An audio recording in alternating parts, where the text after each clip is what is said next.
For anyone on YouTube, here we go. This is the final 3 missions of the distance. Let's just dive straight into it. Connie, Rick, and Rosita. I'm really liking this team. Let's just absolutely smash it, shall we? Mercer is coming in. You aren't just getting the champion rifle. You're getting the code orange champion rifle. Who else do we want to sort of make this up?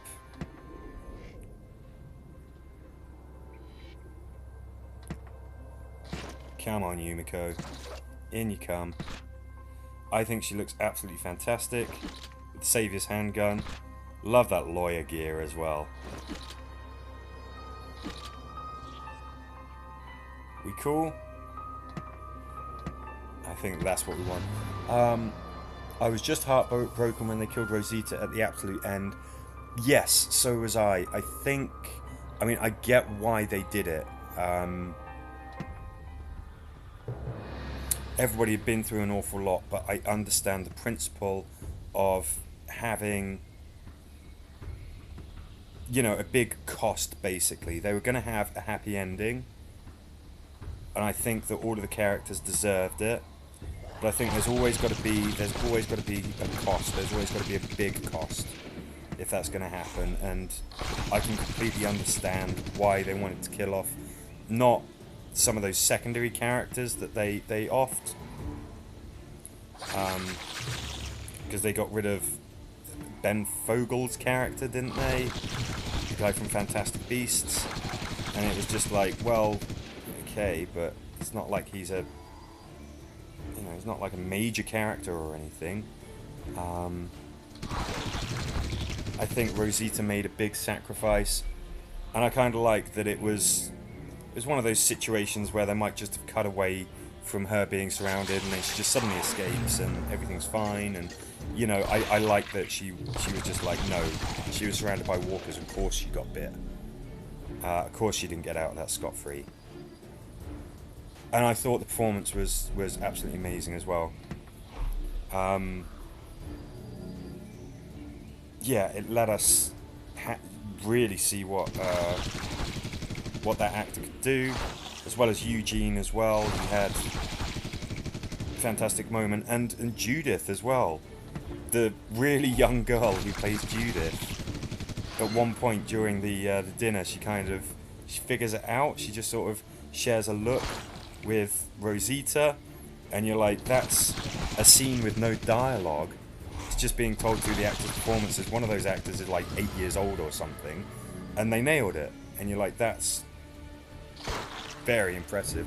I mean, the final episode, it came in for some criticism, but I was fine with it. I was absolutely fine with sometimes people have criticised the show for things that I didn't think were a problem, and sometimes people have let things slide where I'm like, this is worthy of more discussion. Like Rick deciding to attack the Saviour's outpost. That was really dark, and it's one of the ethically, unambiguously evil things I've ever seen lead characters in a show do, and nobody ever talks about it. But people will talk about, oh, killing Glenn and Abraham, and you're like, no, narratively I thought that was completely justified. In terms of storytelling, I got why they did it and everything. Anyway. But yeah, the final episode of The Walking Dead, the way that it ended, I thought that was fine. They deserved a happy ending. They earned it. The only thing that I would have liked to have seen was the deleted scene where it's set in the future and we get to see Judith and her team helping people. You know, it's recorded, it's there, they sort of go, the creator said, oh, well, it might be a bit confusing, people might not understand this is Judith and her.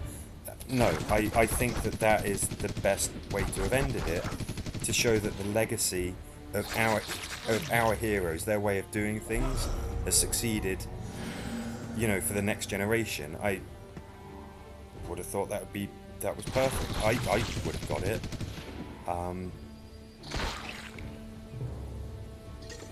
But yeah, all in all, the Walking Dead, I think it was a very successful show.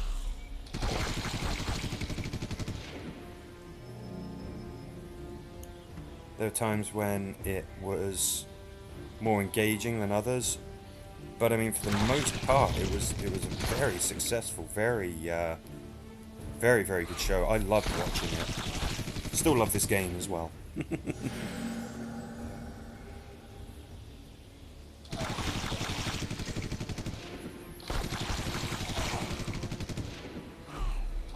They are, yeah.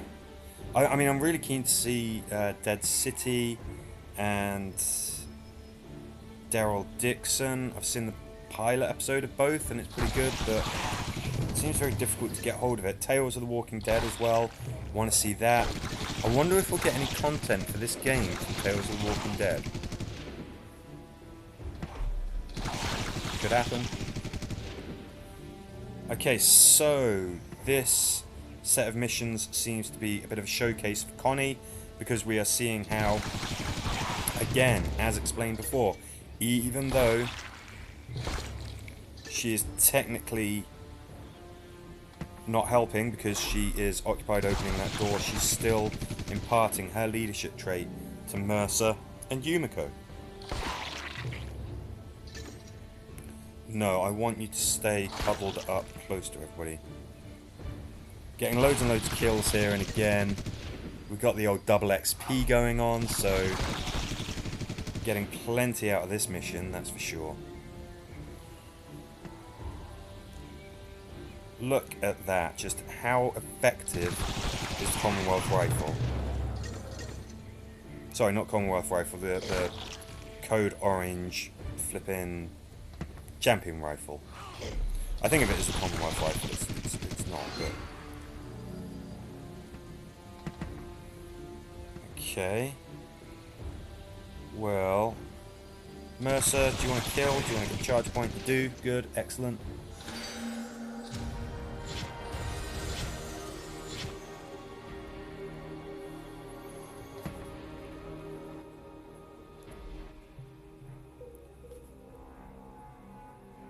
What do we got? We got one more left, I think.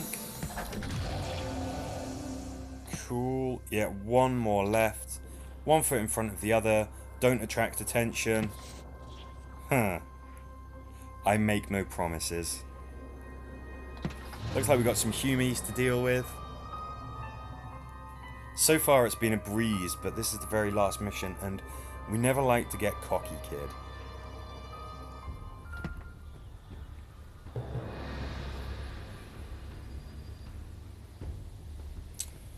Hi, Dale. How about you're stunned so you are completely incapable of harming us? Sound good?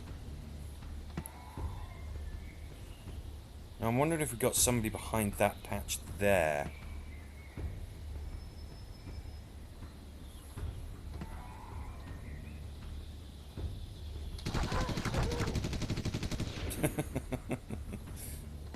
I love it when they make the wrong noises. Yeah, let's go here. What we want to do is we want to set these goons alight, really. I'm concerned... We've got some twitching corpse piles, so does that mean we're going to have some walkers coming flooding out? Might well do.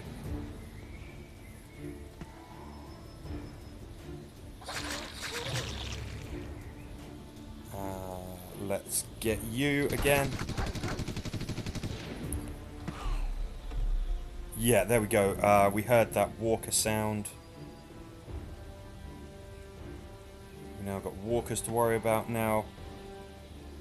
Our friend up here should be more worried with that walker there than he is with us. Let's see how that works out. I think it's important that we just end up cuddled up together, even if everybody doesn't necessarily get to make an attack. Dale's putting some distance between himself and those walkers. Now that's a little bit concerned, because we want them to be right next to us. Sorry, we want the walkers to be right next to them, so that that's who they go for. Let's do this. Let's not rush this.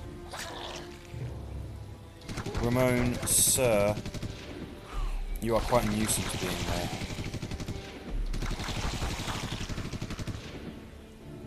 Now this...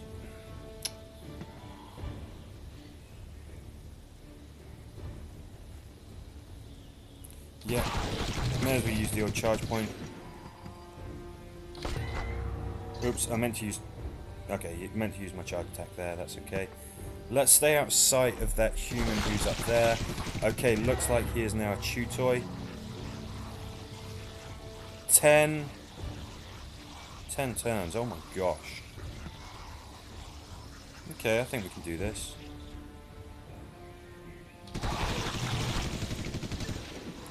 If I'd known this was the configuration of the map, I probably would have given Yumiko the Blizzard Pistol. It has a small blast, and it can cripple enemies, so that would have been pretty tippity-top, really. The fact that we have such a broad footprint on that Code Orange rifle is just wonderful. Little anxious about putting everybody up here because we've got some serious blind spots. I think as the walkers advance, though, we will see where they are.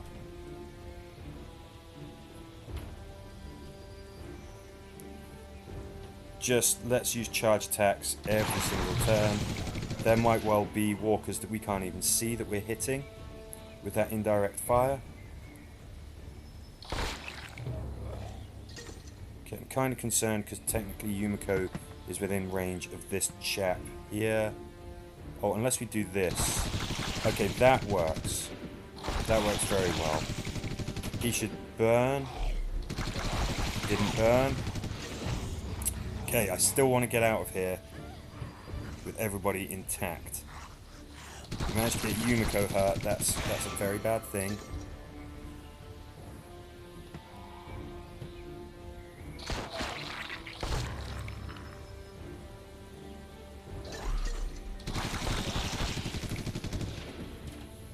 Trying to think of the best place to put Mercer.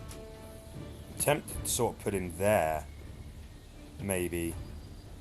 But the problem is Connie's up here, so he's kind of got to stay there. Right, you've got to go. There's just no two ways about that. You are not hanging around. Somewhat risky position. Pays off. And of course he's got to wind up next to Connie at the end of the turn.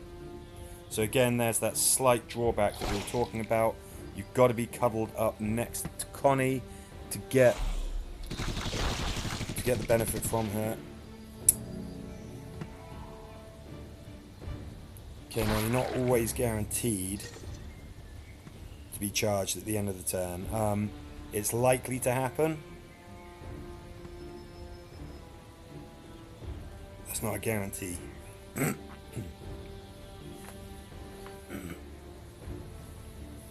Now I'm just thinking, he's got to be crippled, these guys have got to be crippled too. I think we do that. No, because then you're in range of these guys.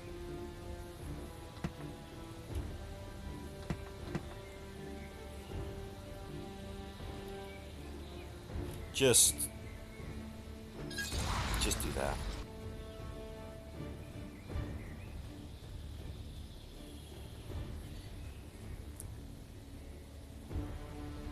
As long as Mercer and Yumiko, yeah, they've got a better chance of getting all of their charge points if they're all cuddled up together. That's the thing.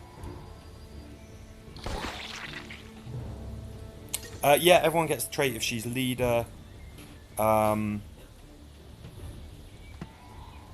is absolutely 100% correct. It's a reason why she's so flipping good.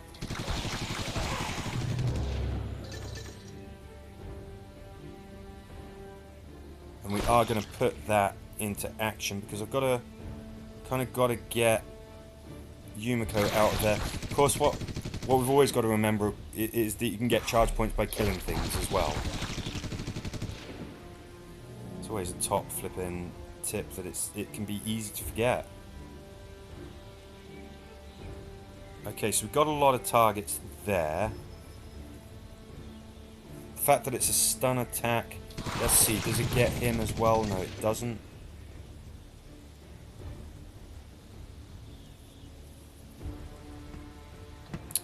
Okay, I'm worried about him. Worried about him.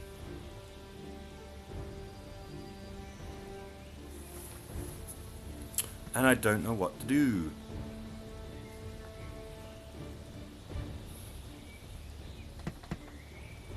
Gosh, I hope this works. Nope. Well, he's on fire, so he's going to die. He's still not crippled. This guy, I mean, we might get some defensive shooting going. But I'm worried that somebody's going to get chewed on. Yeah, a grenade is a fantastic idea. The only thing is, I'm kind of loath to use tools too often on distance. I tend to limit it to one tool use. Oh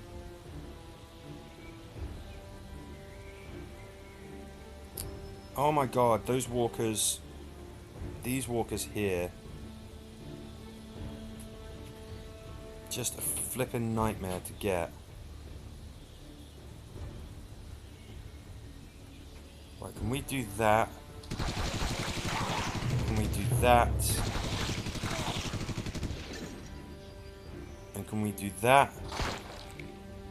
Would have loved it if you'd have got him on fire there, Yumiko. That would have been a nice thing, definitely. Okay, that's a pretty good angle. Good, this puts us next to Connie. How many turns have we got now? One turn. Okay, come on, come on, come on, come on, come on.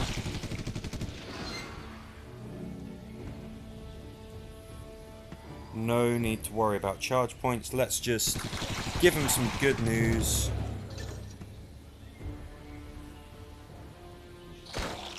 And get out of there intact. Okay, so Mercer and Yumiko, they're gonna need a little bit of medical attention, that's for sure. But nobody got turned into a horrible walker. Thank you very much. That was a really good one. I'll tell you what I might do. Might dive into Last Stand.